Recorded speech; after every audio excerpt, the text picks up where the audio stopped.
Hello guys, welcome to Study Buddy. आज हमारा topic types of standard.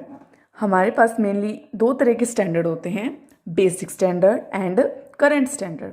जो basic standard है उनका मतलब क्या होता है, these standards are based on the data of some base year. हम किसी ईयर को बेस मान के चलते हैं और लंबे समय तक उसी को यूज़ करके, उस बेस ईयर को यूज़ करके हम अपना स्टैंडर्ड डिटरमाइन करते हैं। ठीक है, नेक्स्ट आता है हमारा क्या, current standard. What is current standard? क्या करंट स्टैंडर्ड है? Establish on the basis of current conditions and modified according to changing conditions. जैसे कि इसका नाम ही बता रहा है, करंट स्टैंडर्ड, जैसे जैसे कंडीशंस होंगी उसको अकॉर्डिंग टू दैट हम मॉडिफाई कर लेंगे और उसी के बेस पे हम अपने स्टैंडर्ड्स को एस्टेब्लिश करेंगे। ठीक है, मेनली जो हमारा करंट स्टैंडर्ड है वो तीन तरह का होता है। First ideal standard, second is expected standard and third is normal standard. ठीक है, what's the meaning of the ideal standard? Ideal standard क्या होता है? This standard is fixed on the assumption that the all condition are favourable and management is at its best positions. इसमें क्या है, idol standards में हम हमेशा ये मानकर चलते हैं कि हमारी सारी कंडीशन जो है फेवरेबल है, कुछ भी अनफेवरेबल नहीं होगा, हमारी मैनेजमेंट भी फेवरेबल है, कंपनी अपनी बेस्ट पोजीशन पर काम कर रही है। जो है प्राइस ऑफ मटेरियल क्या है, वो हमारे लो हैं और वेस्टेज जो है वो भी हमारी क्या है, लोवेस्ट है। वर्कर जो हैं अपने आप will do work most efficiently, workers जो हैं एफिशिएंटली काम करेंगे। तो ऐसा हम मान कर चलते हैं, अज्यूम करके चलते हैं। तो इसको हम थियोरटिकल स्टैंडर्ड और standard of the maximum efficiency इसके नाम से भी जानते हैं। इसकी ना सबसे बड़ी लिमिटेशंस क्या है कि हम एज्यूम करके चलते हैं कि सारी चीज़ें हमारी फेवरेबल हैं, मैनेजमेंट के सब कंडीशंस जो है वो फेवरेबल होगी। बट इसकी लिमिटेशन यही रहेगी कि every time conditions are not favorable for us, it can be unfavorable also। और हमेशा प्राइस ऑफ मटेरियल लो नहीं रहेंगी, वो हाई भी हो सकते हैं। ज़रूरी नहीं है कि वेस्टेज लोवेस्ट होगी, कभी वो ज़्यादा भी हो सकती है। वर्कर्स क्या है, will do work, every worker is not efficient in their work. कुछ स्किल्ड होते हैं, कुछ सेमी स्किल्ड होते हैं और कुछ अनस्किल्ड होते हैं। तो हर वर्कर की अपनी कैपेसिटी होती है। तो this is these are the limitation for this standards। Okay, first ideal standard था हमारा। नेक्स्ट हमारा क्या है, expected standard. What is expected standard? क्या है हमारा expected standard? This standard is based on the reality and expected conditions. ठीक है, किस पर बेस है ये? एक्सपेक्टेड कंडीशंस के ऊपर बेस है। In setting up this standard a reasonable allowance is made for the normal wastage and due consideration is given to the expected condition of the work and plan.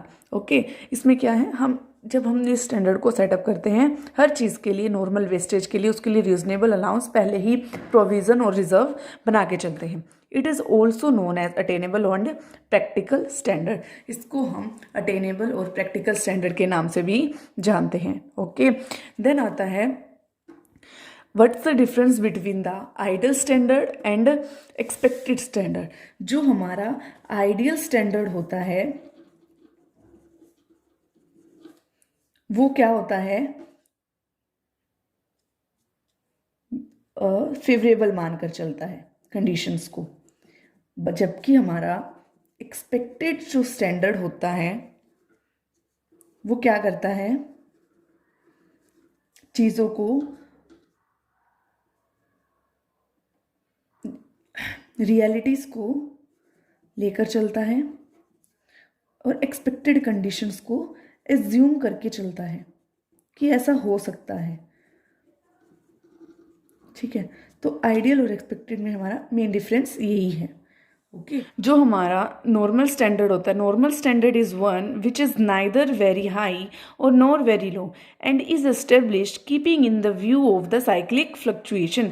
Cyclic fluctuation को देखते हुए हम अपना जो normal standard है वो क्या करते हैं, फिक्स करते हैं। ठीक है, अब हमारा साइक्लिक फ्लक्चुएशंस क्या है, देखिए क्या है साइक्लिक फ्लक्चुएशंस।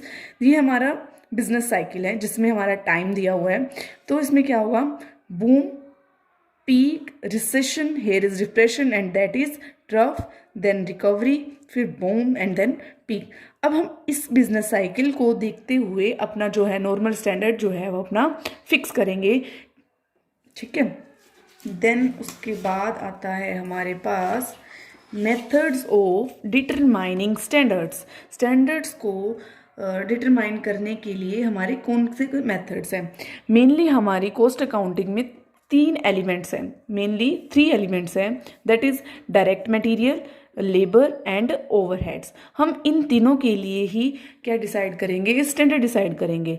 जो हमारा मटेरियल है उसके लिए क्या स्टैंडर्ड डिसाइड करेंगे, standard quality and standard price. Standard quality में क्या डिसाइड करना होगा कि हमें अपने प्राइस की क्या क्या क्वांटिटी चाहिए, कितनी क्वांटिटी में हमें कौन सा प्रोडक्ट चाहिए, कितनी हमें क्वांटिटी किस मैन्युफैक्चरिंग प्रोडक्ट के लिए रिक्वायरमेंट है। देन उसके बाद हमें क्या चाहिए, प्राइस। हमारा प्राइस क्या होना चाहिए जब हमें उस मटेरियल को परचेज करना है, उसका स्टैंडर्ड फिक्स करके चलना। देन आता है डायरेक्ट लेबर। डायरेक्ट लेबर को हम कैसे, डायरेक्ट लेबर का कैसे हम स्टैंडर्ड फिक्स करेंगे, standard time and standard rates of wages. Standard labour के लिए हमें क्या डिसाइड करना पड़ेगा, लेबर का टाइम एंड लेबर का रेट ऑफ वेजेस क्या होगा, इनका हमें स्टैंडर्ड फिक्स करना पड़ेगा। स्टैंडर्ड टाइम हम कैसे डिसाइड करेंगे लेबर के लिए। लेबर का स्टैंडर्ड टाइम हम किस तरह से डिसाइड करते हैं। हमारे पास लेबर तीन तरह की होती है, स्किल्ड लेबर, सेमी स्किल्ड और अनस्किल्ड लेबर। ओके, जो हमारी स्किल्ड लेबर है, सेमी स्किल्ड, अनस्किल्ड, इनको देखते हुए हम अपने टाइम एंड मोशन स्टडी करेंगे और इन्हीं के बेसिस पे standard time of the different grade of the worker needed for any product is established.